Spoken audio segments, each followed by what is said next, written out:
Assalamualaikum warahmatullahi wabarakatuh.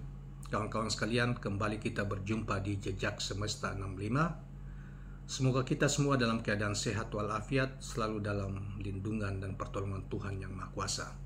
Kawan-kawan sekalian, pada kesempatan ini kita akan hadirkan lagi suatu berita penting yang lahir pada tanggal yang dimuat di ABW News pada tanggal 18 Juni 2023. Terkait dengan baca pres Anies Rashid Baswedan yang dalam hal ini adalah dukungan para pengacara. Disebutkan ada sekitar 200 pengacara berhimpun dalam rangka untuk membantu upaya-upaya kriminalisasi dan dugaan kecurangan nanti di Pilpres 2024 yang akan datang. Jadi para pengacara ini memang mungkin mereka sudah bersimpati dan memberi dukungan terhadap calon presiden Anies Rashid Baswedan yang diduga masih ada upaya-upaya kriminalisasi terkait dengan masalah Formula E yang dilakukan oleh lembaga hukum yaitu KPK, yang kita semua sudah tahu beberapa waktu yang lalu maupun terakhir ini rupanya belum berakhir, sehingga para pengacara ini berhimpun untuk menyiapkan diri bila ada upaya-upaya kayak itu, maka mereka tampil untuk melakukan pembelaan terhadap Capres Anies Rashid Baswedan. Sekaligus juga 200 pengacara ini berhimpun dalam rangka juga untuk menjadi lawyer jika terjadi hal-hal yang dianggap pelanggaran hukum dalam pemilu 2024 yang akan datang. Nah, saudara sekalian, baiklah coba kita bacakan apa yang mereka sampaikan dalam berita ini di dalam ABW News yang dikutip oleh ABW News ini. Saudara sekalian, sekitar 200 pengacara lawyer yang biasa berperkara di pengadilan dan memberikan advokasi hukum pada rakyat banyak sepakat membentuk tim advokasi untuk Anies Rashid Baswedan dalam rangka membela kepentingan Capres Koalisi Perubahan untuk persatuan itu dari penzaliman politik dan hukum yang sengaja dilakukan terhadapnya. Dikatakan, demi memperjuangkan kebenaran dan keadilan, kami sekitar 200 pengacara dan insya Allah akan terus bertambah, bertekad membela Anies baik sebelum Pilpres maupun kecurangan dalam perhitungan suara nantinya di Pilpres 2024 yang akan datang. Sebagaimana dikemukakan oleh anggota tim yang juga Ketua Bidang Advokasi Hukum Partai Umat Juju Purwantoro kepada KBA News Ahad 18 Juni 2023. Beberapa nama yang bisa membela rakyat dari kezaliman ikut bergabung dalam tim advokasi seperti Ari Yusuf Amir, Ahmad Yani ada Dr. Ahmad Yani, mantan pengurus P3 dari P3 dan mantan anggota DPR RI dari P3, yang kemudian beliau membentuk partai yang tidak lolos verifikasi di KPU yang lalu, yaitu Partai Masyumi Rebuan, yang kemudian partai ini yang tidak lolos ini mendukung Anies ya. Kemudian Herman Kadir dan Juju sendiri. Kami merasakan ada gerakan yang sistematik, kata mereka, masif dan inkonstitusional untuk mencegah Anies menjadi capres. Antara lain usaha menjadikan Anies sebagai tersangka Formula E, katanya. Berarti gerakan-gerakan ini memang belum selesai. Mereka begitu takut ya terhadap Anies Baswedan bila dia ikut serta dalam pemilu Pilpres 2024 akan datang, walaupun oleh lembaga-lembaga survei yang mereka yakini selalu menempatkan Anies di urutan buncit dibanding Prabowo maupun Ganjar. Oleh karena itu, pertanyaannya relevan sebagaimana dikemukakan Anies Rashid Baswedan beberapa waktu yang lalu dan selalu diulang. Mengapa begitu mereka takut padahal dia cuma urutan ketiga? Berarti ada sesuatu yang mereka sembunyikan. Sesungguhnya dukungan Anies ini begitu kuat di masyarakat. Karena memang seperti yang kita sudah sampaikan di video yang lain tentang dukungan para kiai-kiai di kalangan NU, pemimpin-pemimpin pesantren itu mengalir terus-menerus kepada Anies. Dan mereka, sebagaimana mereka mengatakan sendiri, Anies adalah prototipe calon pemimpin ke depan yang bisa menyelamatkan bangsa ini dari hal-hal yang mereka tidak inginkan. Apalagi Anies Rashid Baswedan membawa pandangan-pandangan tentang kesetaraan, tentang keadilan sosial.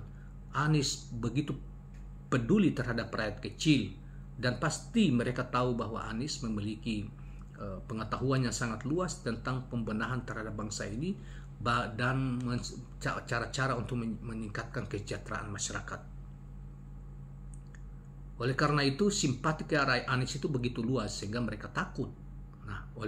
Nah, rupanya para pengacara ini dapat merekam pergerakan itu masih berjalan, dan lebih pada itu penghimpunan para pengacara ini dalam rangka untuk juga sekaligus menyiapkan diri untuk membantu Anies dan koalisinya bila terjadi sesuatu yang tidak pantas atau misalnya tidak adil, ada kecurangan di Pilpres yang akan datang. Kemudian dugaan upaya licik melalui MA agar mengabulkan PK Judicial Review Muldoko guna mengambil alih atau membegal Partai Demokrat. Jika sudah berhasil dibegal, berarti Demokrat tidak mungkin mencalonkan Anies, katanya. Memang jahat jika politik dilakukan tanpa iman dan rasa malu, baik kepada diri sendiri maupun kepada orang lain, kata alumnus Fakultas Hukum UI itu. Saudara sekalian, dikatakan skenario lain yang secara brutal dilakukan oleh rejim terhadap pencapresan Anies, misalnya melalui orang-orang bayaran. Mereka menyerang secara masif di media sosial dengan isu yang sangat tidak etis dan menyebar isu negatif lewat poster atau spanduk. Juga dugaan adanya tekanan kepada Nasdem berupaya menjadikan Menteri Infokom yang juga Sekjen PDI DPP Nasdem Johnny G. Plate sebagai tersangka, yang sekarang sudah ditahan Kejagung, dan menyusul isu terakhir mentersangkakan Menteri Pertanian Syahrul Yassin Limpo yang juga dari Partai Nasdem. Dugaan yang cukup santer adalah rejim juga menggunakan lembaga survei yang sering memposisikan Anies di ranking terbawah dalam polling capres atau dalam survei 2024. Kalau polling umum semuanya relatif dimenangkan oleh Anies dengan selisih yang cukup jauh dibanding lawan-lawan capres yang lain.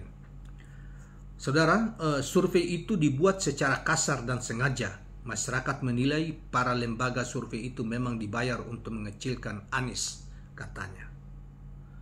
Rocky Gerung menuding polling tersebut merupakan rekayasa dan 112% adalah penipuan, kata Juju, yang juga salah satu anggota dari 200 anggota pengacara ini. Sehubungan dengan adanya dugaan dan identifikasi potensi kecurangan dalam Pilpres 2024 yang akan datang, tim advokasi pun siap berjuang, antara lain berupaya mencegah, mengklarifikasi jika perlu, melawan secara hukum segala bentuk kecurangan dan ketidakadilan dengan maksud menjegal Anies Rashid Baswedan agar gagal dalam proses pencalonan dan setelah itu dicurangi dalam perhitungan suara. Dan mereka mengantisipasi, berhimpun untuk mengantisipasi segala kemungkinan juga di pemilu yang akan datang maupun dalam proses saat ini sampai ke depan, termasuk upaya pembegalan terhadap atau pencopetan Partai Demokrat dari PK yang dilakukan oleh Muldoko ini di Mahkamah Agung. Oleh karena itu, saudara sekalian, kata Juju, saat ini sedang dan terus berproses pembentukan dan penguatan tim advokasi hukum ini sampai ke tingkat daerah, kabupaten, kota di seluruh wilayah Indonesia. Hal itu menjadi tantangan besar bagi perjuangan tim advokasi Anies Baswedan, partai-partai pengusung, dan mayoritas para relawan pendukungnya. Kita sudah bertekad untuk melawan semua itu, kata mereka. Bahkan siap untuk pasang badan sampai ke tingkat TPS. Dengan amanah dan berani demi membela dan menegakkan amar ma'ruf nahi munkar, yaitu untuk menegakkan kebaikan dan melawan kejahatan.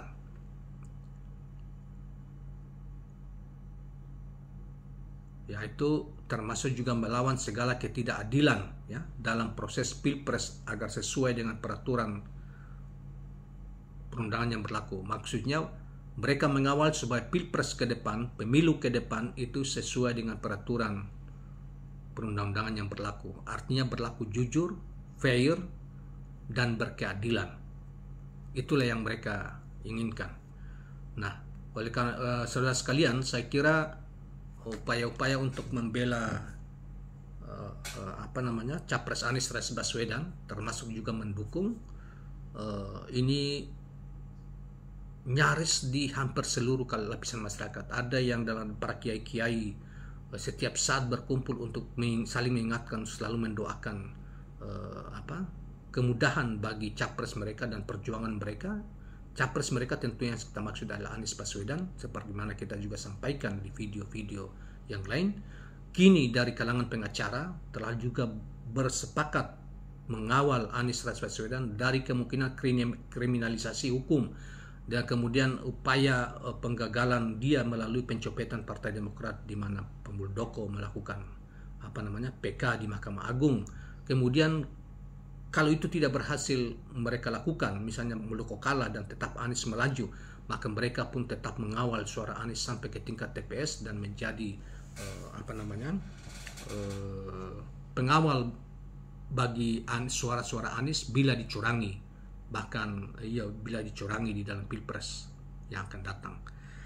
Nah, kawan-kawan sekalian, ini sangat menarik dan tentu sangat mengharukan karena perjuangan mereka tentunya tidak dibayar, tetapi mereka berharap dengan Anies menjadi presiden, maka harapan mereka bahwa negeri ini akan jauh lebih baik, perlu memulihkan ekonomi, kemudian tidak terlibat dalam persekongkolan oligarki, tetapi betul-betul mengurus negeri ini yang berorientasi kepada rakyat, kesetaraan pada keadilan sosial bagi seluruh rakyat Indonesia.